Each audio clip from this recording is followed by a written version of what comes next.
Hi everyone, नमस्ते, welcome to यल on this YouTube channel English Grammar Lessons। नमस्ते तपाईहरु सबैलाई यस YouTube channel English Grammar Lessons मा स्वागत छ। आउनुस आजको हाम्रो भिडियोमा हामी फ्युचर परफेक्ट कन्टिन्युअस टेन्स को बारेमा सिक्ने छौं। तपाईहरु हेर्न सक्नुहुन्छ यहाँ बोर्डमा फ्युचर परफेक्ट कन्टिन्युअस टेन्स जसलाई हामी नेपालीमा पूर्ण अपूर्ण भविष्यकाल भन्दछौं। अब हामीले चाहिँ यस टेन्समा हामीले कस्तो खालको वाक्यहरु बनाउँछौं भने हामी जान्नु पर्ने हुन्छ। यदि हामीले चाहिँ फ्युचरमा कुनै काम कुनै निश्चित समयदेखि अथवा कुनै निश्चित समय अवधिदेखि लगातार रूपमा भइरहने छ भनेर भन्नको लागि चाहिँ हामी यस टेन्सको प्रयोग गर्छौं, हैन। तपाईले यस टेन्सको स्ट्रक्चर हेर्न सक्नुहुन्छ। Subject plus shall have been, will have been plus verb plus object, हैन। र हामीले चाहिँ यो शैल हैव बीन को प्रयोग चाहिँ हामी धेरै गर्दैनौं, किनभने हामी चाहिँ ओल्ड इंग्लिशमा हामी यसको प्रयोग गर्थ्यौं भने अब चाहिँ हामी सबै सब्जेक्टसँग हामी चाहिँ विल हैव बीन को प्रयोग गर्छौं। अब हामी चाहिँ यो माथिको स्ट्रक्चर हेरेर हामी चाहिँ यहाँनिर दुईवटा सेन्टेन्सहरु बनाएका छौं। तपाईहरु हेर्न सक्नुहुन्छ। नम्बर 1 मा I will have been drawing a picture for 2 hours. म 2 घण्टादेखि चित्र कोरिरहेको हुनेछु। I will have been drawing a picture for 2 hours. म 2 घण्टादेखि चित्र कोरिरहेको हुनेछु। त्यसैगरी नम्बर 2 तपाई हेर्न सक्नुहुन्छ। She will have been washing clothes since 2 PM। उनी दिउँसो 2 बजेदेखि कपडा धोइरहेकी हुनेछिन्। She will have been washing clothes since 2 PM। उनी दिउँसो 2 बजेदेखि कपडा धोइरहेकी हुनेछन्। अब हामी चाहिँ यो दुईवटा सेन्टेन्सहरुलाई हेर्दाखेरि हामी के बुझ्छौं भने यस सेन्टेन्समा चाहिँ चित्र कोर्ने काम चाहिँ के छ, 2 घण्टादेखि, हैन, भविष्यमा कुनै 2 घण्टादेखि भइरहेको हुनेछ भनेर बताएको छ भने यस सेन्टेन्समा हेर्दाखेरि चाहिँ कपडा धुने काम चाहिँ भविष्यमा 2 बजेदेखि भइरहनेछ अथवा भइरहेको हुनेछ भनेर चाहिँ हामीले बुझ्यौं।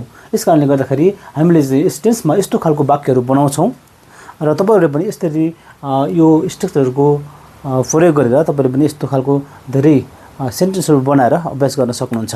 आउनुस त्यसैगरी अब हामी चाहिँ यस फ्युचर परफेक्ट कन्टिन्युअस टेन्सको नेगेटिभ सेन्टेन्सहरु बनाउन सिक्ने छौं, है। नेगेटिभ सेन्टेन्स भनेको नकारात्मक वाक्य। तपाईहरु हेर्न सक्नुहुन्छ। यस टेन्सको नेगेटिभ बनाउने स्ट्रक्चर यस्तो रहेको छ। Subject plus shall not have been, will not have been plus verb plus object, है। यहाँनिर हामी यसलाई नेगेटिभ बनाउँदा के गर्नुपर्छ भने यो शैल र हैव बीन को बीचमा हामीले नट लगाउनु पर्छ। त्यस्तै यहाँ पनि विल र हैव बीन को बीचमा हामीले नट लगाउनु पर्छ अनि यो नेगेटिभ हुन्छ। अब हामी चाहिँ यो स्ट्रक्चरलाई प्रयोग गरेर हामीले बनाएको यहाँ नेगेटिभ सेन्टेन्सहरु हेर्ने छौं। नम्बर 1 मा I will not have been drawing a picture for 2 hours. म 2 घण्टादेखि चित्र कोरिरहेको हुने छैन। म 2 घण्टादेखि चित्र कोरिरहेको हुने छैन। त्यसैगरी तपाईहरु हेर्न सक्नुहुन्छ। नम्बर 2 मा she will not have been washing clothes since 2 PM. उनी दिउँसो 2 बजेदेखि कपडा धोइरहेकी हुने छैनन्। फेरि हेर्ने छौं। I will not have been drawing a picture for 2 hours. म 2 घण्टादेखि चित्र कोरिरहेको हुने छैन। नम्बर 2 मा she will not have been washing clothes since 2 PM। उनी दिउँसो 2 बजेदेखि कपडा धोइरहेकी हुने छैनन्। एकदमै सजिलो छ। हामीले यहाँ के गर्यौं भने यो विल र हैव बीन को बीचमा हामीले नट लगायौं। यहाँ पनि के गर्यौं भने यो विल र हैव बीन को बीचमा हामीले नट लगायौं अनि यो के भयो त नेगेटिभ हो।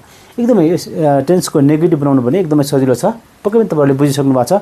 अब तपाईहरुलाई चाहिँ यो नेगेटिभ बनाउने, यस नो क्वेशन बनाउने, डब्ल्युएच क्वेशन बनाउने त्यति गाह्रो हुन्छ जस्तो मलाई लाग्दैन, किनभने तपाईले यदि तपाईले यस च्यानलमा भएका टेन्सको भिडियोहरु तपाईले सुरुदेखि हेर्दै आउनु भएको छ भने तपाईलाई एकदम सजिलो हुनेछ।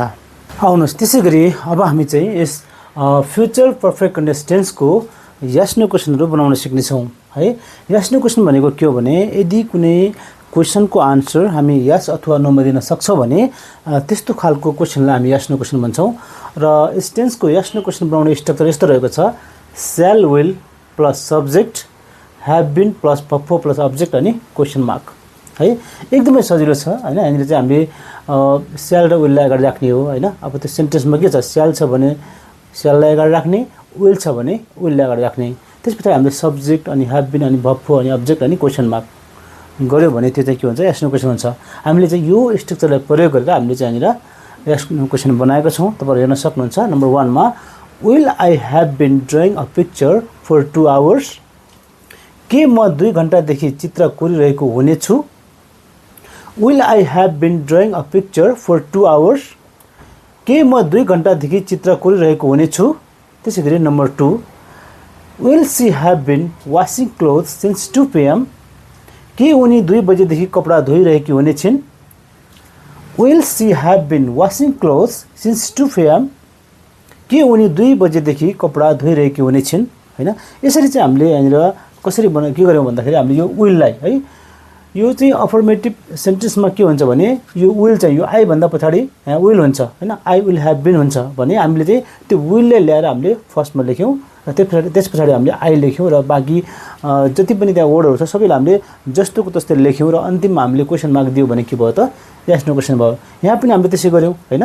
अब अफर्मेटिभ सेन्टेन्समा के हुन्छ भने सी पछि यो विल हुन्छ, she will have been washing cloth since 2 p.m भन्ने हुन्छ भने अब हामीले के गर्यौं भने त्यो विललाई सी भन्दा पछाडी भएको विलले हामीले सी भन्दा अगाडि ल्याएर राख्यौं हैन, अनि विल सी हैव बीन यसरी हामीले चाहिँ यो विल र हैव बीन को बीचमा हामीले चाहिँ सब्जेक्टलाई राख्यौं। आउनुस् अब हामी यस फ्युचर परफेक्ट कन्टिन्युअस टेन्स को डब्ल्युएच क्वेशनहरु बनाउन सिक्ने छौं हैन।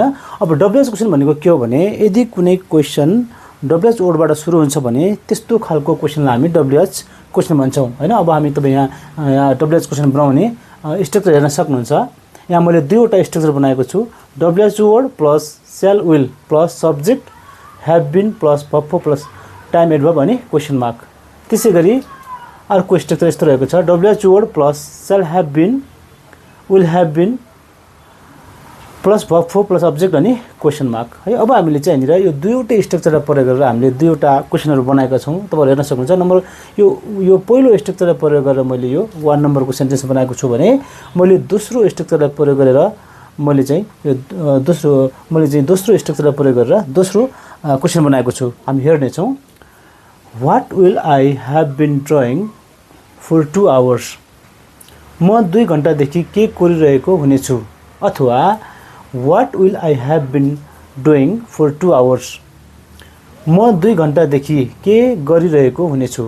यदि हामीले ड्राइङ राख्छौं भने हामी कोरिरहेको भन्ने छौं, यदि हामी ड्राइङ राख्छौं भने गरिरहेको भनेर भन्ने छौं। त्यसैगरी तपाई नम्बर 2 को क्वेशन पनि हेर्न सक्नुहुन्छ। Who will have been washing clothes since 2 p.m? को 2 बजेदेखि कपडा धोइरहेको हुनेछ। Who will have been washing clothes since 2 p.m? को 2 बजेदेखि कपडा धोइरहेको हुनेछ हैन। तपाईले हेर्न सक्नुहुन्छ। हामीले यहाँ चाहिँ यो डब्ल्युएच वर्ड भनेको यो भयो हैन। त्यसपछि विल सेल र विल मध्ये यो विल भयो, त्यसपछि सब्जेक्ट यो आई अनि यो हैव बीन अनि यो भर्ब फो है, यो भर्ब फो भयो यो अथवा यो पनि भर्ब फो हो। त्यसपछि हामीले चाहिँ यो फर 2 आवर्स भनेको टाइम एडभर्ब। त्यसैगरी यहाँ पनि हेर्न सक्नुहुन्छ यो डब्ल्युएच वर्ड, त्यसपछि विल हैव बीन अथवा सेल हैव बीन अथवा विल हैव बीन हुनुपर्ने। हामी यहाँ विल हैव बीन अनि वाशिङ भर्ब फो अनि यो अब्जेक्ट। यसरी हामीले चाहिँ यस फ्युचर परफेक्ट कन्टिन्युअस टेन्स को डब्ल्युएच क्वेशनहरु बनाउँछौं हैन।